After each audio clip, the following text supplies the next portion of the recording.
100 people versus a gorilla? That's old news. How about 100 custom curse technique users versus a gorilla? Let me tell you about this event that recently went down in my Discord. All right, first of all, shout out to Longtailed for inspiring this video today. Thank you so much for the support. And big shout out to Wepic who created this event in the Discord server. Now, clearly this was inspired by the recent trend of 100 men versus a gorilla. So what Wepic did was create this Discord game and scenario where all of the people who participate in our custom curse technique side of the server got to fight one Omega powered gorilla. In order to explain how this went down, Wepic actually graciously put together an entire timeline of the events, which you can read in its entirety in the Discord if you'd like to. But let's run through the highlights really quick. And on the first day, Wepic came up with this system, and essentially it would be a coin flip game. You would use the Discord command to flip a coin, and if you got heads, you successfully attacked the gorilla for 1 HP, and it would have 100 HP, whereas every individual member of the Discord would only have 1 HP. So if you flipped the tails, you were killed, right? If you flipped the heads, you at least got some damage in. But that was quickly edited to give people 3 HP so that they could, last a little bit longer. And then also black flashes were added, which gave you a chance to do double damage if you were able to hit 5 consecutive heads. Or excuse me, I think it was just 5 heads period before you died. However, things evolved from there because when the gorilla reached 74 HP, the first special event triggered, which was essentially the gorilla reincarnating into its true form, which meant the gorilla now got to flip 4 coins on each of its turns, meaning it could do 4 attacks at once, or it could flip 2 coins to use reverse banana technique in order to heal 3 HP per heads. That brings us to day 2 of this gorilla gauntlet where the second special event was triggered, Malevolent Jungle. Yeah, this gorilla has a domain expansion, and essentially how this works is that the domain would last for 99 seconds, and each player that was participating would have 3 simple domains. So how that works is you flip a coin, and if you got a heads, that would successfully remove 3 seconds off the 99-second domain timer. But if you got a tails,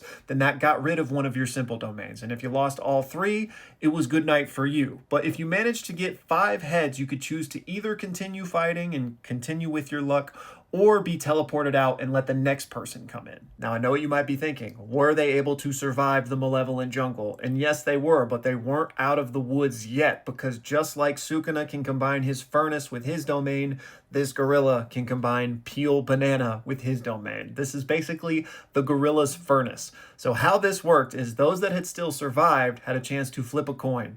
If you got a heads, you would survive the furnace. However, if you got tails, that meant you were gonna burn. So you could either just take your fate or decide to sacrifice yourself in exchange for protecting someone else. Very much like Choso sacrificed himself for Yuji. Now this would take us into day 3 and the 4th special event, the gorilla jumping. And just like the name suggests, this is where people would 2v1 against the gorilla. So either the survivors could pair up themselves amongst the remaining people, or you could call in someone else from the Discord that hadn't participated with you yet to jump the gorilla. And the rules were slightly different for this 2v1.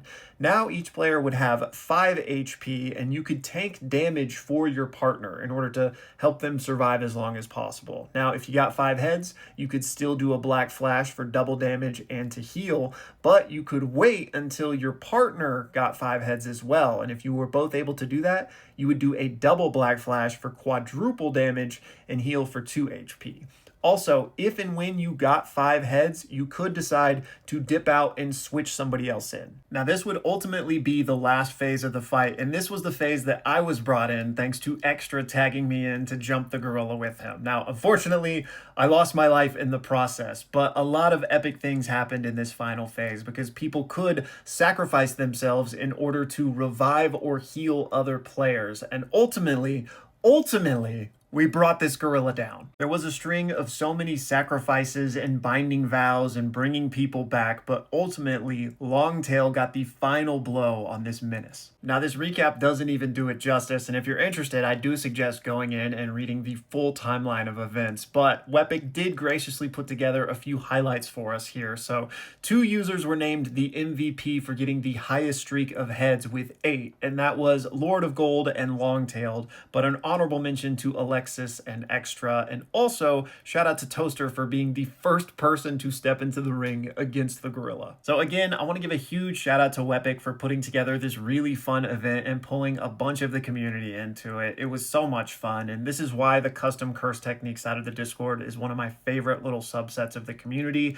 because not only are there really fun events going on all the time, but there are also just so many memes thrown together all the time. So thank you guys for just being the best.